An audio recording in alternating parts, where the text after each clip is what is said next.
Bonjour à toutes et à tous, je suis Leïla Kouradin, je suis la commissaire de l'exposition La Fête de l'Insignifiance qui se tient à la Kunsthalle de Mulhouse dans le cadre de l'exposition collective annuelle régionale qui réunit 11 artistes allemandes, suisses et françaises. La Fête de l'Insignifiance emprunte son titre à un roman de Milan Kundera, Le génie des titres, qui a été finalement le point de départ de cette exposition. En recevant les 800 candidatures des artistes, j'ai eu envie de réfléchir, en partant bien sûr des portfolios, à une thématique qui permette aux œuvres de dialoguer dans l'espace et aux artistes de se rencontrer. J'ai toujours été très intéressée par le lien entre la littérature et les arts visuels, et Kundera s'est imposé au fur et à mesure de la découverte des œuvres, parce que c'est un auteur que j'adore et que je lis depuis que j'ai 15 ans, et aussi parce que je suis particulièrement sensible au regard amusé et désinvolte qu'il porte sur le caractère ambigu, paradoxal, irraisonné et finalement assez insignifiant de l'existence. C'est ce que je trouve aujourd'hui encore si contemporain. Dans ses romans, Milan Kundera crée des situations dans lesquelles il plonge ses personnages, des alter ego imaginaires, et nous invite à nous poser des questions d'ordre philosophique, ou des questions existentielles. Qui suis-je? Où vais-je? Pourquoi la vie? Pourquoi la mort? Pourquoi l'amour aussi? Et à travers la littérature, son but est d'explorer le monde et peut-être, si tant est que tout cela ait un sens, de mieux le comprendre ou en tout cas d'essayer de percer le mystère de la vie humaine. Et je crois que c'est cette tentative qui est commune à l'art du roman et aux arts visuels et plus spécifiquement aux œuvres présentées ici. Pour dire un mot sur la scénographie de l'exposition, je l'ai pensée comme Kundera construit ses romans, comme une composition musicale avec la variation et la répétition de grands thèmes qui donnent parfois une impression de déjà-vu.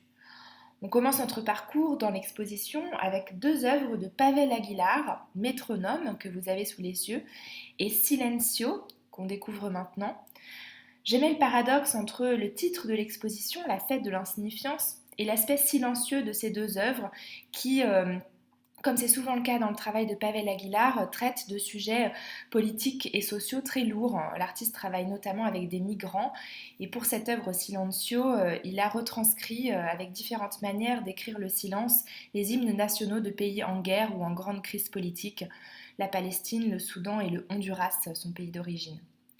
Puis en se retournant, on découvre progressivement les sculptures de Florina Sokol de la série Be With Me. Cette artiste originaire des Bermudes utilise des objets du quotidien qu'elle collectionne avec beaucoup de minutie, beaucoup d'exigence pour créer des collages tridimensionnels quasi surréalistes.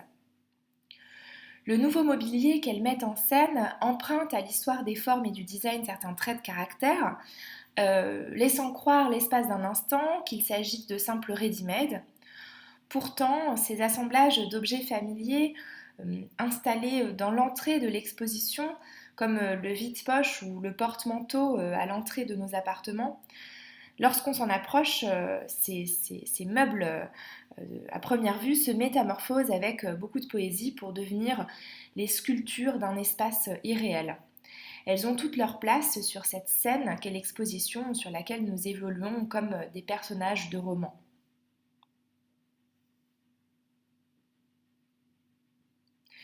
Nous découvrons ensuite le film Mon idée d'Amélie Bargetsi. Autour de la table, les membres d'une famille racontent tour à tour leurs souvenirs d'un événement familial marquant, le passage de la frontière suisse de la grand-mère pendant la Seconde Guerre mondiale. La transmission de l'histoire est le sujet central de ce film, traité de manière très photographique, l'artiste a fait des études en photographie. Il y a beaucoup de plans fixes notamment. La grande histoire est parfois faite des histoires individuelles, racontées, transmises de génération en génération, parfois oubliées puis reconstituées, un peu à la manière d'un cadavre exquis. Ce film traite aussi de la mémoire, de sa plasticité, de notre tendance à combler les vides ou à modifier progressivement nos souvenirs.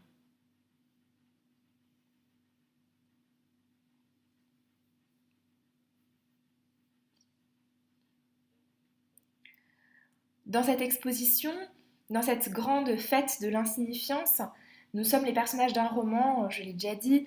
Dans l'espace, ces bustes de l'artiste allemande Danae Hoffmann, visibles au loin depuis l'entrée de l'exposition, invitent les visiteurs et les visiteuses à entrer dans une ronde, dans une danse, engageant leur corps sur cette scène ou dans ce décor.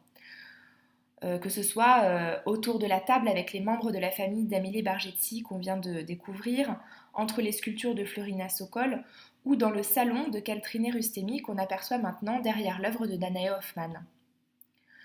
Dans cette installation sonore, l'artiste nous invite à prendre place dans un salon traditionnel kosovar parmi les membres d'une famille fragmentée pour y raconter ses souvenirs d'enfance dans la maison de sa grand-mère. Dans cette œuvre, il y a d'abord la question du retour, qui est une question très chère à Milan Kundera, du grand retour de plusieurs de ses personnages dans leur pays d'origine, comme Ulysse qui rentre de son île après 2 décennies d'odyssée. Je trouve que l'on se sent vraiment accueilli dans ce salon, reconstitué le plus fidèlement possible à l'aide de photos de famille. Si les visages, on le voit dans cette image, ne sont pas dévoilés, c'est d'abord parce que la tradition au Kosovo veut qu'on ne montre pas les photographies de personnes décédées. Et je trouve que cette famille, finalement, pourrait être la mienne ou la vôtre. Ce récit très personnel devient un récit plus collectif sur l'influence de l'histoire politique des guerres et des révolutions de son pays d'origine sur sa vie. Cette œuvre s'appelle « Hommage à la guerre que je n'ai pas vécue », peut-être parce que l'artiste porte quand même le poids de cette histoire familiale, ou parce que cette histoire aurait pu être la sienne si ses parents n'avaient pas fui la guerre pour s'installer en Suisse. On a ici une impression de déjà-vu puisque ce sont des thématiques que nous avons déjà croisées plus tôt dans le film d'Amélie Bargetti notamment. Cette installation est encadrée en quelque sorte de 2 autres œuvres de l'artiste Pavel Aguilar. D'abord Hammer, que l'on voit ici, qui est un mécanisme automatique d'un marteau de piano qui frappe sans cesse et en silence un tube de cuivre, comme pour signifier la persistance discrète des récits des migrants avec lesquels l'artiste travaille. Et cette seconde œuvre, Djibouti, une boîte à musique avec une berceuse traditionnelle en langue zandé du sud du Soudan, dont l'artiste, qui a une formation de musicien, a retranscrit l'écriture. On le découvre maintenant.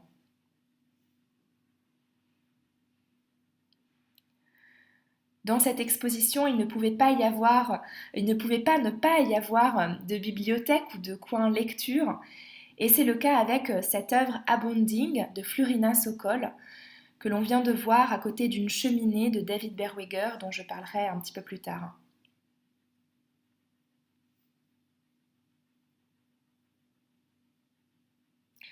Dans cet appartement, il y a aussi un bureau avec plusieurs affiches de Wuthering, une série d'épisodes de radio d'Arthur Debert et Marion Ashliman.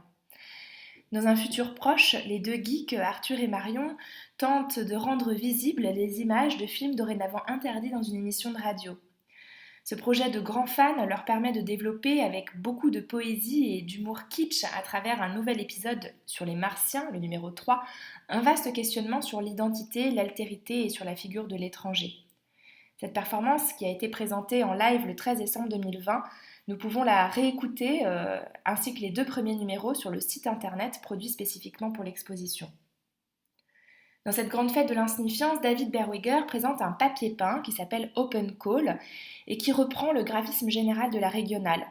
Il y a quelque chose de drôle et d'assez absurde dans ces affiches placardées dans le centre d'art, ayant pourtant perdu toute leur utilité.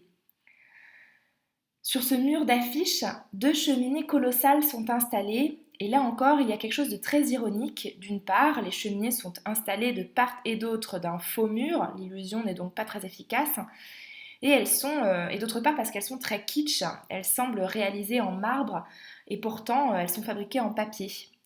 Le papier joue à être une manière très noble, mais tout est faux, les cheminées s'affaissent, se déforment comme un château de cartes qui pourrait s'envoler. Dans ce film que nous apercevons maintenant de Yannick Giger, qui a une formation spécialisée en musique, il s'agit de 2 Sunday Lovers dont l'artiste explore les rapports amoureux. Ils utilisent avec érotisme des instruments que je trouve très séduisants et qui rappellent aussi les objets de consommation d'un clip publicitaire.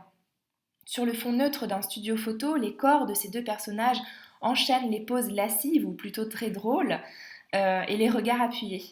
C'est une œuvre qui me fait penser à la tendance du food porn sur les réseaux sociaux qui consiste à prendre sa nourriture en photo pour qu'elle séduise à travers l'image. Dans ce cas-là, on pourrait se trouver devant une forme de music porn où les instruments jouent le rôle de sex toys. Vincent Gallet, dont on découvre les œuvres maintenant, pense ces objets comme des dessins avant qu'ils ne deviennent des surfaces ou des volumes.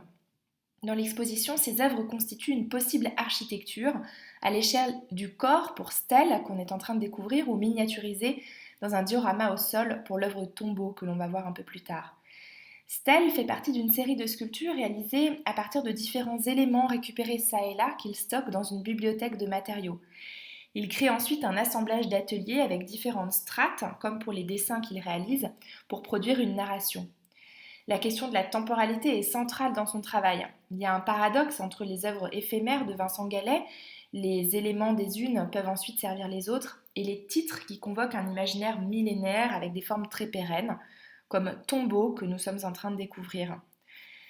Chaque élément en appelle un autre. C'est par exemple en collectionnant les insectes morts, en partant donc de la mouche, que Vincent a eu envie de créer une sorte de sarcophage pour elle, un dispositif grandiose et démesuré pour la mettre en évidence. Il y a quelque chose d'absurde et d'ironique, très kundérien ici encore. Pour la fête de l'insignifiance, dans le décor que vous découvrez en images, un salon plongé dans la pénombre, deux personnages conversent comme s'ils étaient confortablement installés dans le canapé. Pourtant, si le décor est très accueillant et chaleureux, les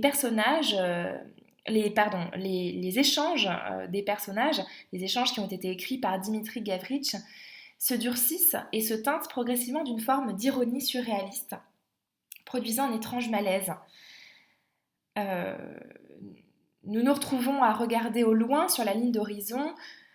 Le ciel est bas et on a l'impression qu'il va y avoir une tempête ou qu'il vient d'y en avoir une.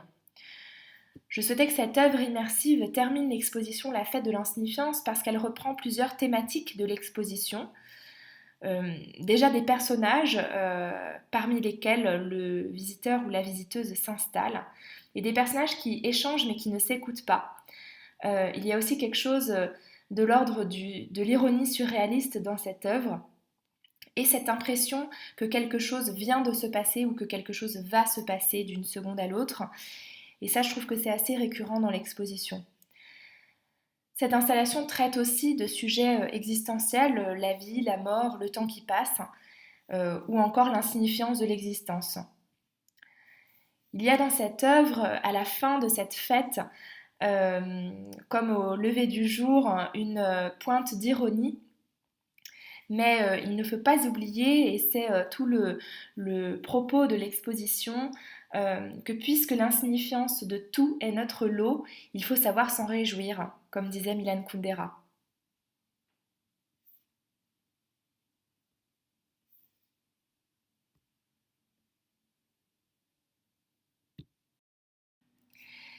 Cette visite virtuelle de l'exposition La Fête de l'Insignifiance est maintenant terminée, mais je vous invite à poursuivre votre découverte des œuvres dont vous avez eu un très bref aperçu aujourd'hui à travers le programme numérique mis en place par le Centre d'Art.